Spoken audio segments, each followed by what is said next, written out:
Well, welcome everybody. Thank you for coming, because obviously you could have been doing anything else other than writing your own obituary. I am going to toggle back a couple screens, but for video purposes, they wanted to have it on this screen. So I'm just going to kind of talk a little bit about Gunderson Funeral Home. I'm from Gunderson Funeral Home. This is I'm representing that. Gunderson is just kind of down the way here, but Gunderson has 9 locations around Dane County, one obviously in Oregon, Wisconsin, so we've been around a while. We talk a little bit about our history, just a little backup is we are proudly owned, family owned since 1922, so 102 years. The guy in the middle is Pete Gunderson. 3rd generation, Matt Gunderson is his son, and then this is his nephew, Skylar. I talk a little bit about this 5th generation. This is Elmer. Elmer is a grief therapy dog, and he brings a smile on a very, very hard day. You will see him. He has actually his own commercials. He's got his own Instagram page, but basically he does go into an arrangement conference when someone has lost a loved one and gives a smile on a very, very hard day. So people request him to come in. So you'll see him around the different funeral homes. I talk a little bit about what it is I do, and I'm part of an A team. And what A team means is advanced planning, in this case, and aftercare. So everything that I do along with my colleagues has to do with doing things in advance. And it's important to get these things done in advance because when a loss has occurred, you are not thinking in the same way. So whatever you can get done in advance for your loved ones, whether it is for a loved one, whether you're writing an obituary. I was hearing these ladies talk about their mothers are 89 years old, so I think that they're trying to get that done. I had to write my mother's obituary, but it was under stress. And I didn't necessarily need to have that extra stress.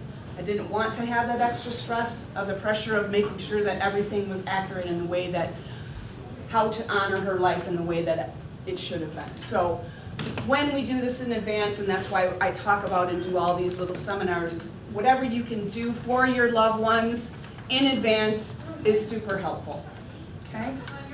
So today's writing your own obituary. One of the topics, things that you can do to get things done in advance for your loved ones. So the 4 stages of life. Read comics page first, read sports page first, read the news first, read the obituaries first. Where are we in that stage right now? I talked to my dad a lot when he used to be on the computer and he could see things and he's like, yeah, like he's just reading off the obituaries to me. I'm like, oh, thanks, Dad, thanks. But it's nice to know. So we're gonna talk about where to start. You guys have pamphlets and things in front of you. I give you some kind of tips, things for pre-planning.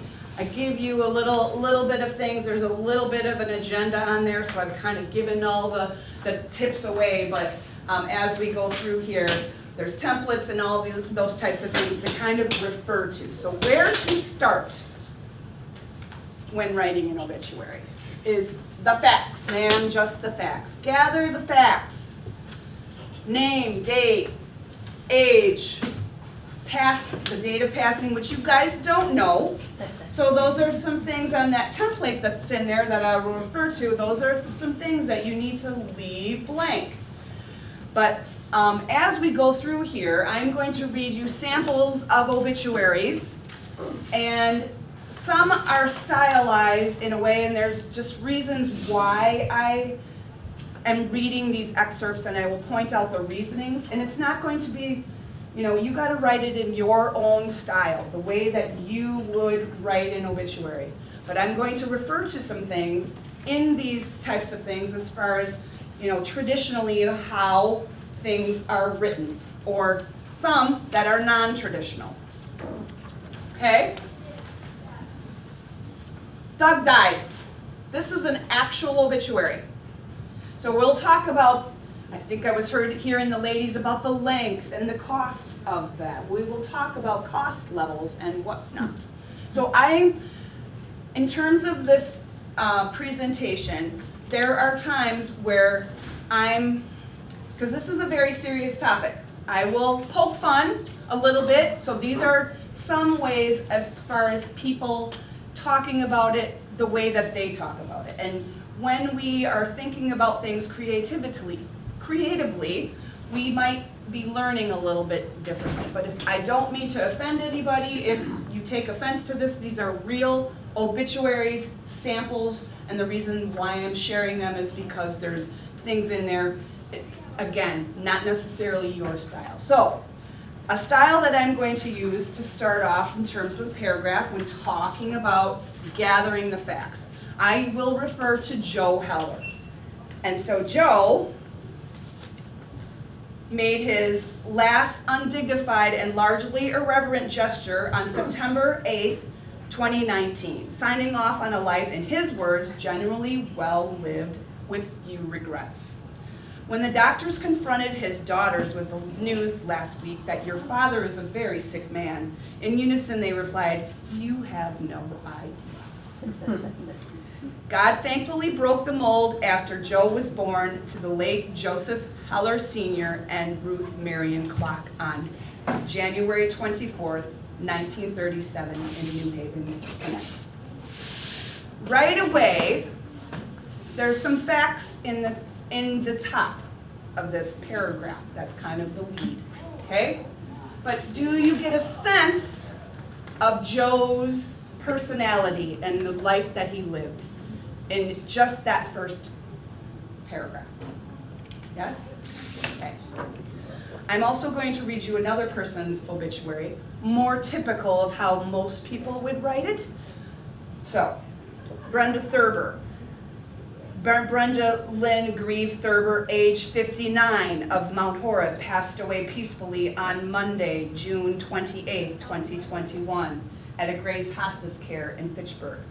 Stupid cancer, as Brenda always called it for everyone else, took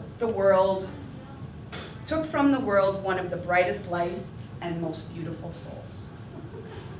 The reason I did the quotes, and it is in quotes, stupid cancer, sometimes people write an obituary with the lead to help their family at a service or a visitation. She says stupid cancer. So Brenda, if you would have noted, is 59 years old, or was 59 years old. So if she has people that she hasn't seen for a while, they might want to know why. And so if people are answering the question, it's sparing your loved ones from continually asking that question. You'll hear that question over and over and over again. Well, how did Brenda pass? So it's sparing them at a service or a visitation. I certainly did it in the lead for I just recently reread my mother's obituary, which has been 12 years. And we did talk about, we said either a short illness or some kind of thing. You guys don't know this when you're writing either your own obituaries or someone else's obituary if you're doing it for a parent. It's just something that you might want to put in there because it actually helps your other family members. So if you have been tasked with your own obituary or writing your mother's or your father's, which I will have to write my father's too, which I don't have that done yet. I just have gathered the facts. I have certain things. It's time. It's 91, so I think it's time for him too to get it done. But from that perspective, you are helping your family members. And so there's things that you can write in advance and leave those types of things blank. So in your files there or in your stuff of your packet of information, it's just a little template. And this is just, so when you're gathering facts, this is what you're trying to do. You know, you're not going to know place of death. You're not going to, but you do know when whoever was born, their year. You know, this is the traditional way of kind of starting the facts. Who she was married to, where that was Whether or not you want to call it Beautiful Children or not, I don't know. You know, if you're writing it for your mother, you might want to say Beautiful Children, because you're one of them. And then her survivors, who's preceded her in death, grandchildren, those types of things. So so in those first, and so what I do day in and day out with families, other than do these presentations, is I meet with families to get things recorded on a death certificate, things that are needed on a death certificate. So some of the stuff that's going to apply on a death certificate is used in the obituary. So like your mother, your father, who you've typically been preceded in death. And when you start to do those types of things in advance, if you've had, you know, lots of siblings and a sibling has passed, or even a grandchild has passed early, you want to get those types of things down so you're not forgetting those types of things when you are writing the actual obituary, when death has occurred, when you're finalizing those types of things.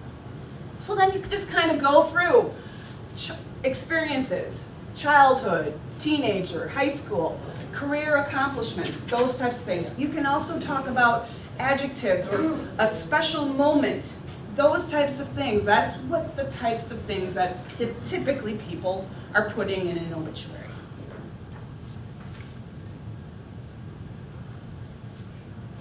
So, as I said, I meet with families and I also give them, this template is in a larger size in one of these books, our Personal Wishes Organizer. So not only do I help families record their vital statistics, I go through and walk them through their wishes, give them a worksheet of costs and things like that, and then talk about their funding options. So this guide, this Personal Wishes Organizer, is a much more comprehensive book to final planning. I don't know if people have done that. So an obituary is part of one of the last things that you are doing. So,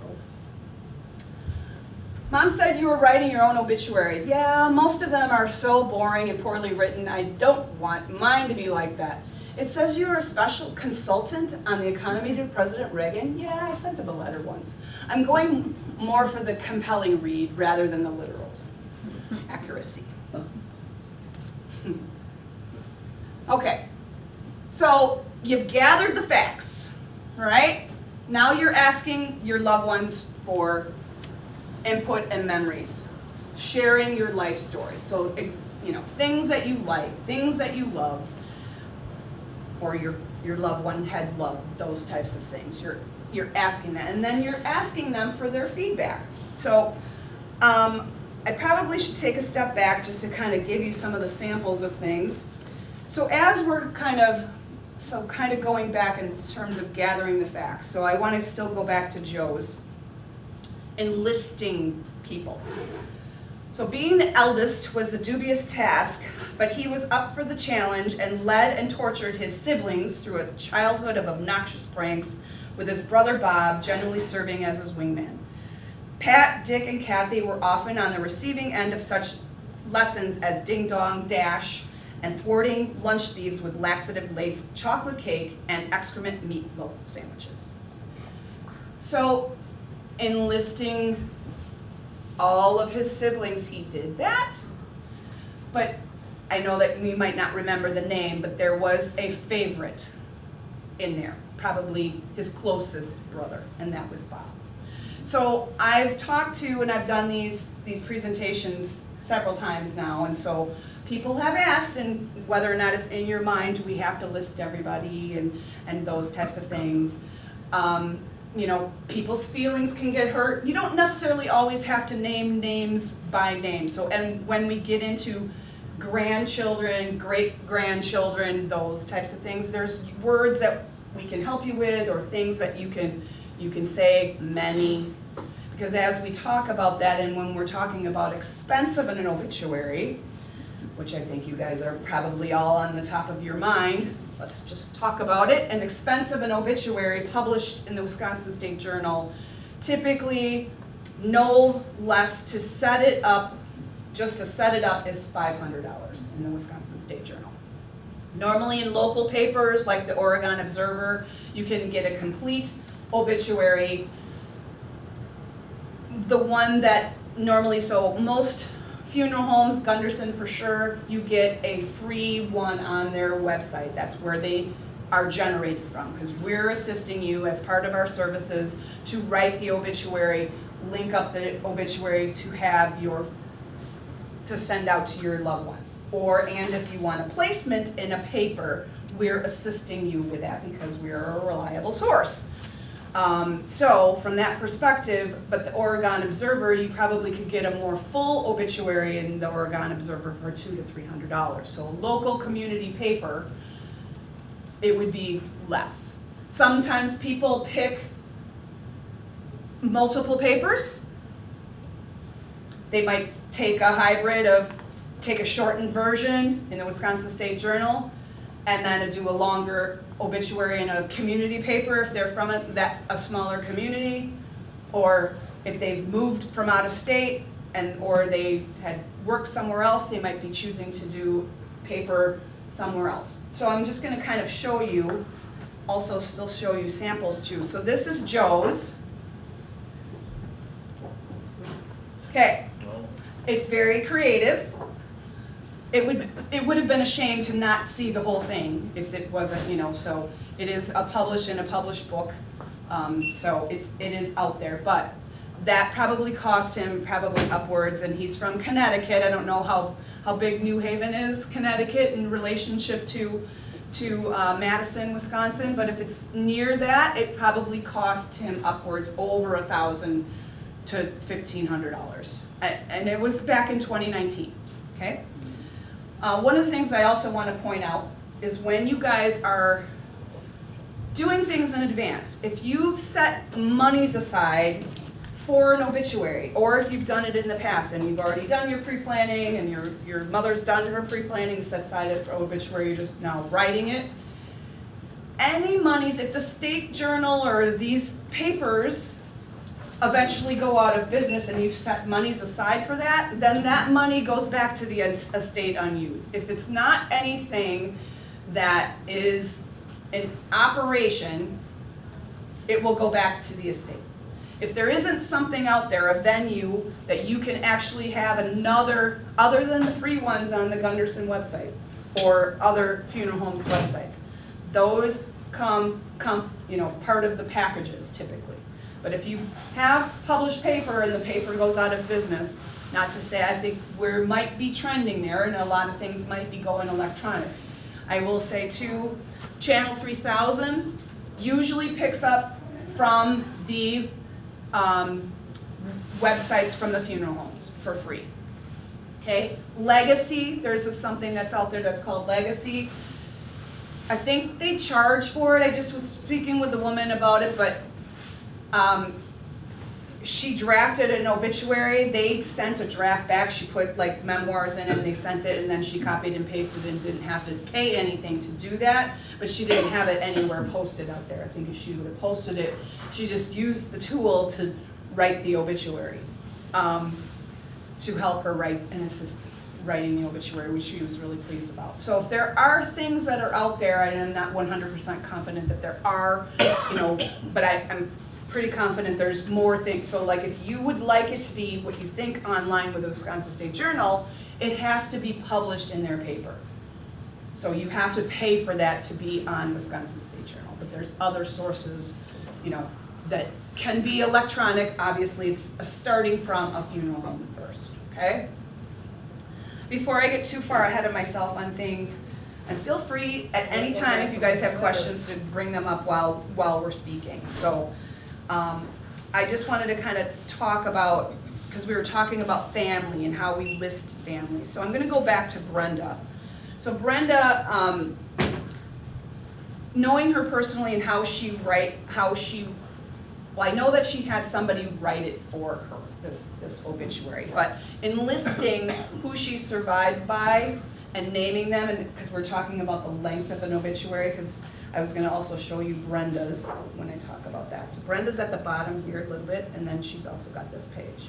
So she had a pretty extensive obituary too, but when she's talking about her survivors, she is listing all of them. So she had a deceased, a husband that she had that was deceased, preceded her in death too. So she had another person that she loved. So she is survived by Mark Whitty, so she names him but they didn't marry, okay? As well as her 3 sons, and then she names them, obviously her sons, but she also has Beth Armstrong, fiance, so she's listing a fiance and putting fiance to Jeffrey, so it's one of her sons. So she's listing all of these people.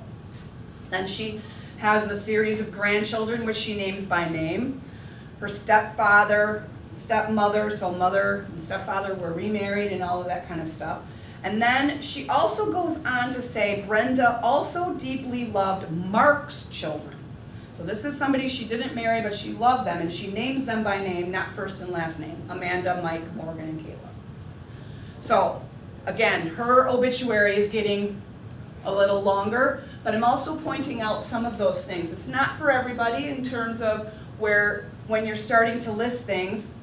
I was meeting with a family not the other day, not too long ago. I mean, in terms of when you're getting great-grandchildren and then the numbers are getting into the teens and whatnot, you might want to say many. Or even grandchildren, you might want to say many. But sometimes, if you're thinking of pointing out and you have a favorite, people's feelings might get hurt if you list one versus all the others. So you have to weigh that out, and that's why I kind of go back to Joe, where he's saying, I'm thinking that Bob was his favorite brother, and he was picking on, all the rest of his siblings, but that's just my interpretation, okay?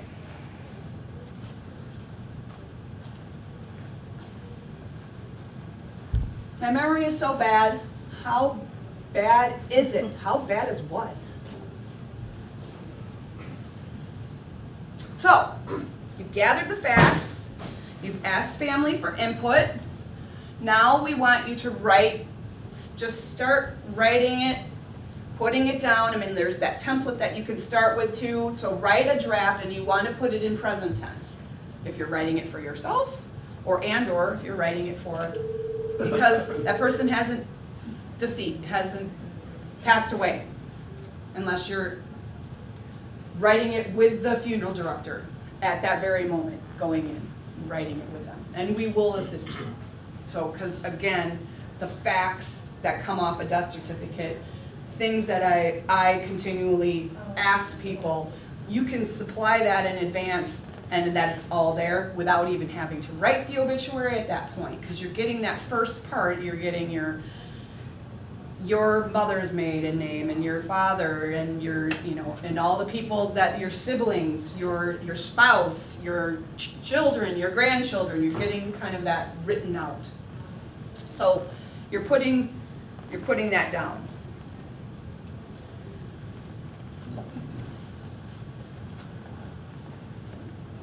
Her last words were, tell them that the check is in the mail. Again, all of these are excerpts from real obituaries.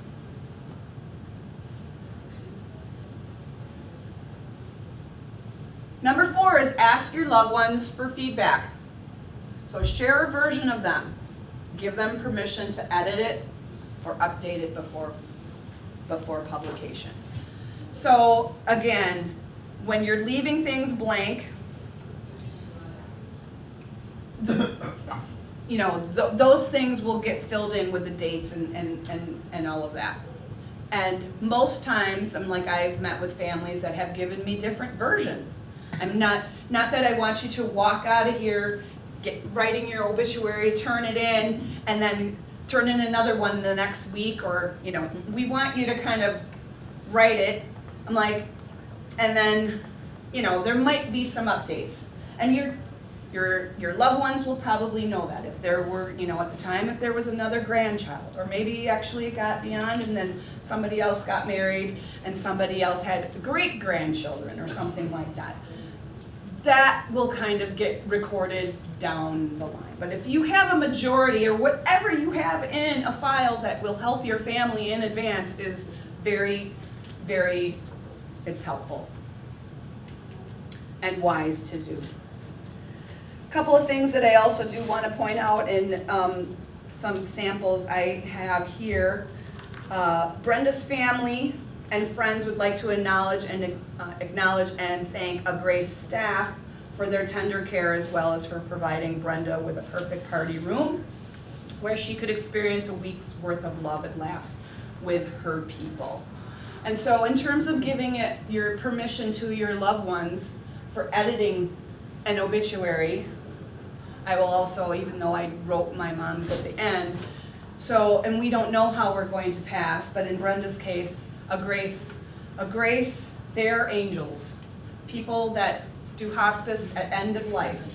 Some people are that close to your family that a Grace hospice nurse you sometimes want to name them by name because they are part of your family. So that's why I'm saying give permission to your family to update those things, because, or, you know, sometimes people also might say, in lieu of flowers, give to a favorite charity. Your charities might change, so whatever charities that they are, you might want to do that. I also say when talking with families about when putting in lieu of flowers, or when they're talking about their funeral expenses, you know, flowers, you will always get flowers, even though you might say in lieu of flowers to whatever, you'll still get flowers because people will always still do that. So that's why I'm saying give permission to your family to update or edit before publication. Feedback everywhere. So you're asking for feedback. What do you guys think? Okay. Number 5 is select a photo. A lot of times, so it's nice to have. So I don't know if people are members of churches or whatnot here, but a lot of times churches have really nice photos that they take of either couples or individuals or part of their church that work. Sometimes if you're a couple, we have a great team that actually can Photoshop a person out and regenerate and make it look, and like if you guys are really close, then from that perspective we have ways, because typically we're not putting multiple people on, we're putting the person on there, okay? So, but if there are things, and now things are digital, one of the things I want to tell you, if you guys get out there and write your own obituaries and pick out a photo and do that, which I encourage you to do, funeral homes like Gunderson, Crest, and others are typically working on the at-need. There's so many people that don't do this in advance, like you smart people are doing in advance for your loved ones. So they're working on that. So, but I'm helpful. I'm like, you can still bring in a photo and we can scan it in if you have one. But typically they're working on a lot of the at-need cases at that moment. So we're not going to necessarily drop everything to scan your photo in just by walking into the funeral home. So maybe make an appointment if you're doing it in advance. But definitely when you're the situation is an at-need. So I want to talk about Sybil. I finally have that smoking hot body I've always wanted, having been cremated. So this is Sybil. Anyway, just also talking about it for 2 reasons. So it's describing her personality in her obituary, and that's just one of the things that I point out. But also, this is a 2-column. So 2 pictures and double column. Most obituaries are 1 column. So the expense of this, having 2 columns across plus 2 pictures, probably cost Sybil a little bit of money. But again, you can tell her personality from this, and just knowing, and even though she doesn't have a very long obituary, she might have paid a little bit more. So, but yeah, she's got quite a funny obituary. So, okay. This is somebody's obituary. Who do you think it is? It's the maker of Etch a Sketch. This was a published obituary. Someone special, a special person, a special face, someone we loved and can never be replaced.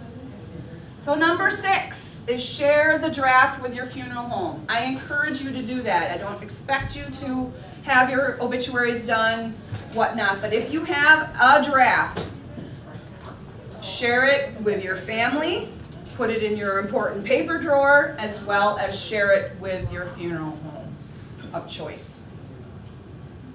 Because it's good to have a copy somewhere else. Because when the day does come, people are scrambling around, and if we have something else on file for you, your family, that's helpful, that they don't, so it's just a backup. They usually, sometimes, all families are different, but, if there's an important paper drawer as well, we might have what was in the important paper drawer. Maybe we might have a version of it. If there's an updated version, that sometimes then that's what they're bringing in. So.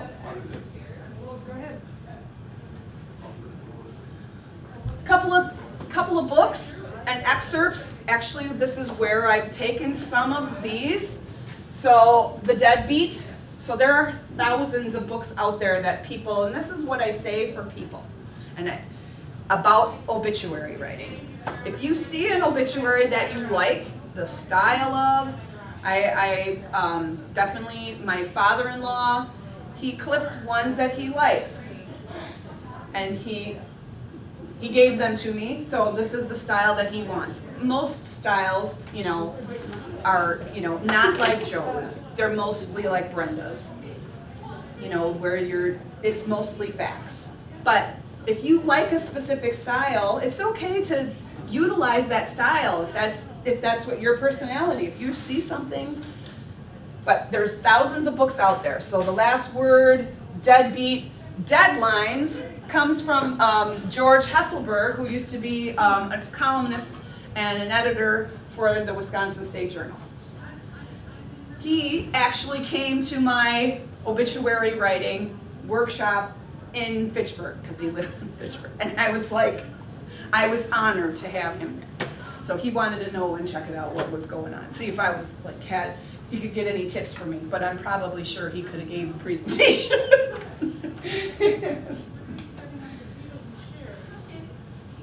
Okay, so I've talked a little bit about this already. When you meet with me or people in advance, I give you that personal wishes organizer with the obituary template in there. I kind of gave that to you anyway, but we talk about your personal wishes. We write about things. If you guys don't walk out of here and have your obituaries written, I will record any of that information down for you, so to help you and assist you in writing an obituary. Okay, any questions? You guys are a quiet bunch. Quiet. Feel that I covered everything? Yes? Do you have to do a photo? No, you don't have to do a photo. No. Nor do you have to do two. No, you don't have to do a photo. No, that was one of the things for my mom. My mom was the picture taker. She didn't like to have her picture taken. I mean, it was hard. We still wanted to have a picture. So, had she told me that it was okay not to have that, but had we done it in advance, she could have told me that. Although it would have been much easier on me too, because I don't feel that was, we ended up with an okay picture. But a lot of times too, the picture you might be utilizing for the obituary also might be used in, like if you're doing a service on the memorial folders, but people don't have to have that. They don't have to have a picture. You don't want a picture, you don't have to have that. If there's something that you like, people can sometimes use things like, like a favorite poem or a favorite, like if you liked birds or, but yes, you don't have to have a photo. And definitely if you're publishing it, decreases the cost as well. Anybody else have any other questions?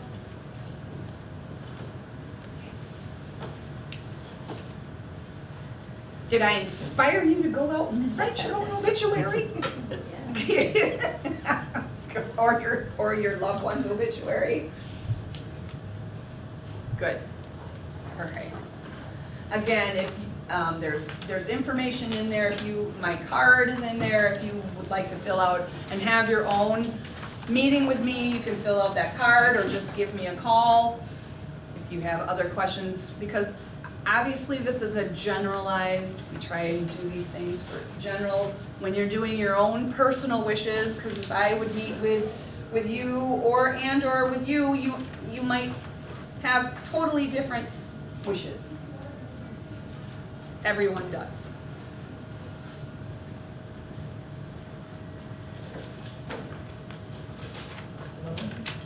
Gave us a good path. Give you a good path to start it? Oh, gave us a good path to follow. Oh, good path, great, thank you. You're welcome.